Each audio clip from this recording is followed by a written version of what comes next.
ಸರ್ಕಾರದ ಗ್ಯಾರಂಟಿಗಳಲ್ಲಿ ಮಹತ್ವದ ಗ್ಯಾರಂಟಿ ಅಂದ್ರೆ ಗೃಹಲಕ್ಷ್ಮಿಯರನ್ನ ಮೆಚ್ಚಿಸಿದಂತ ಗ್ಯಾರಂಟಿ ಗೃಹಲಕ್ಷ್ಮಿ ಯೋಜನೆ.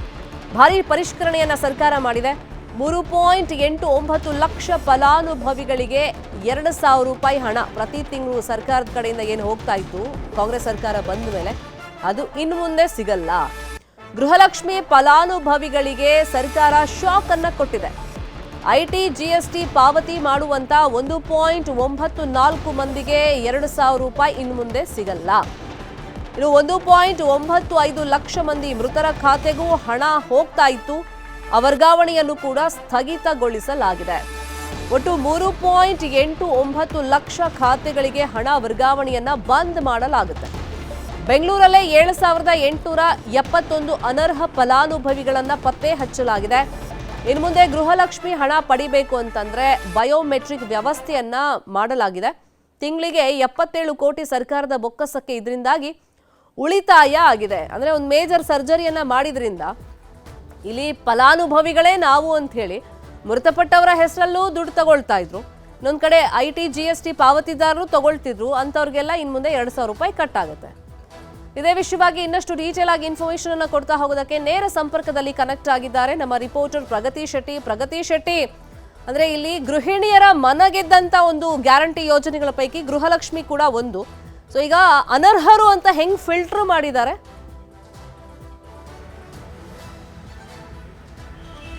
ಶರ್ಮಿತಾ ಶೆಟ್ಟಿ, ಈಗ ಜಿಲ್ಲಾವಾರು ಗ್ರಾಮ ಪಂಚಾಯತ್ಗಳಲ್ಲಿ ತಾಲೂಕು ಮಟ್ಟದಲ್ಲಿ ಆಶಾ ಕಾರ್ಯಕರ್ತರನ್ನ ಯಾವ ಕುಟುಂಬದವರು ಅಂದ್ರೆ ಈಗಾಗಲೇ ನಮಗೆ ಸಿಕ್ಕಿರುವಂತಹ ಇನ್ಫಾರ್ಮೇಶನ್ ಪ್ರಕಾರ 4,30,000 ಅನರ್ಹರು ಅನ್ನುವಂತಹ ಪಟ್ಟಿಯನ್ನು ರೆಡಿ ಮಾಡಿದ್ದಾರೆ.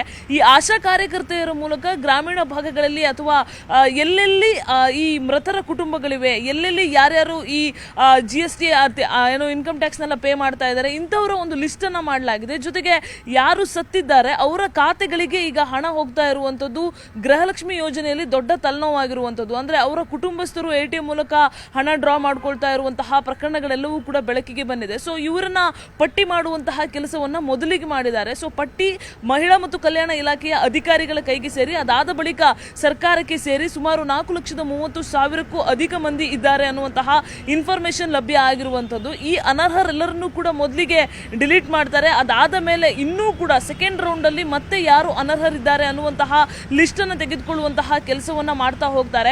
ಸದ್ಯ ಲಭ್ಯ ಆಗಿರುವಂತಹ ಪ್ರಕಾರ ಕಾಂಗ್ರೆಸ್ ಸರ್ಕಾರದ ಪಂಚ ಗ್ಯಾರಂಟಿಗಳಲ್ಲಿ ಮಹಿಳೆಯರಿಗೆ ಆರ್ಥಿಕ ನೆರವನ್ನು ಕೊಡ್ತಾ ಇದ್ದಂತಹ ಮಹತ್ವಾಕಾಂಕ್ಷೆಯ ಯೋಜನೆ ಅಂತ ಹೇಳಿದ್ರೆ ಅದು ಗೃಹಲಕ್ಷ್ಮಿ ಯೋಜನೆ. ಸೊ ಬೆಂಗಳೂರು ಭಾಗದಲ್ಲೂ ಕೂಡ ಸುಮಾರು ಜನ ಇದರ ಒಂದು ಅನರ್ಹರಾಗಿದ್ದಾರೆ ಅನ್ನುವಂತಹ ಇನ್ಫಾರ್ಮೇಶನ್ ಇರುವಂತದ್ದು. ಸೊ ಓವರ್ ಆಲ್ 4,30,000 ಜನ, ಆದ್ರೆ ಬೆಂಗಳೂರಿನಲ್ಲೂ ಕೂಡ 12,000ಕ್ಕೂ ಅಧಿಕ ಜನ ಅನರ್ಹರಾಗಿದ್ದಾರೆ ಅನ್ನುವಂತಹ ಇನ್ಫಾರ್ಮೇಶನ್ ಇದೆ.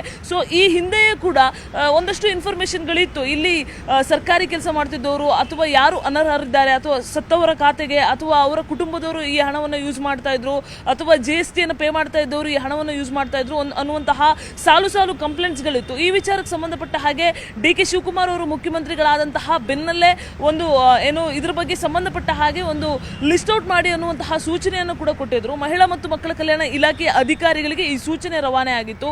ಅದಾದ ಬೆನ್ನಲ್ಲೇ ಅಧಿಕಾರಿಗಳು ಕೂಡ ಆಕ್ಟಿವ್ ಆಗಿ ಒಂದಷ್ಟು ತಂಡಗಳನ್ನು ಮಾಡಿಕೊಂಡು ಗ್ರಾಮೀಣ ಭಾಗದಲ್ಲಿ, ತಾಲೂಕು ಭಾಗದಲ್ಲಿ, ಜೊತೆಗೆ ಸಿಟಿಯಲ್ಲಿ ಎಲ್ಲ ಕಡೆಯಲ್ಲೂ ಕೂಡ ಟೀಮ್ ಆಗಿ ಈಗ ಕಾರ್ಯನಿರ್ವಹಣೆ ಮಾಡಿರುವಂತಹ ಎಫೆಕ್ಟ್ ಈಗ 4,30,000 ಡೇಟಾ ಸಿಕ್ಕಿದೆ. ಮುಂದಿನ ದಿನಗಳಲ್ಲಿ ಇದು ಕೇವಲ ಮೊದಲನೇ ರೌಂಡು.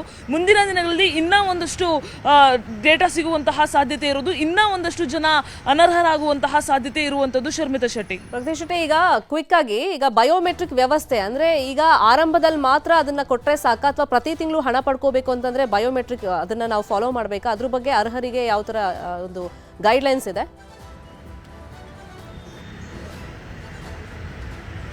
ಸದ್ಯಕ್ಕೆ ಇದುವರೆಗೂ ಕೂಡ ಯಾವುದೇ ರೀತಿಯಾದಂತಹ ಗೈಡ್ಲೈನ್ಸ್ ಅನ್ನ ಬಿಡುಗಡೆ ಮಾಡಿಲ್ಲ. ಬಟ್ ಇದ್ರ ಬಗ್ಗೆ ಎಲ್ರಿಗೂ ಕೂಡ ಇನ್ಫಾರ್ಮೇಶನ್ ಅನ್ನು ಕೊಡುವಂತಹ ಕೆಲಸ ಸದ್ಯಕ್ಕೆ ಮಾಡ್ತಾ ಇರುವಂತದ್ದು. ಶರ್ಮಿತಾ, ಫೈನ್, ಫಾಲೋ ಅಪ್ ಮಾಡೋಣ ಈ ಸುದ್ದಿಯನ್ನ. ಥ್ಯಾಂಕ್ ಯು ಪ್ರಗತಿ ಶೆಟ್ಟಿ, ಈ ಕ್ಷಣದ ಮಾಹಿತಿಯನ್ನು ಕೊಟ್ಟಿದ್ದ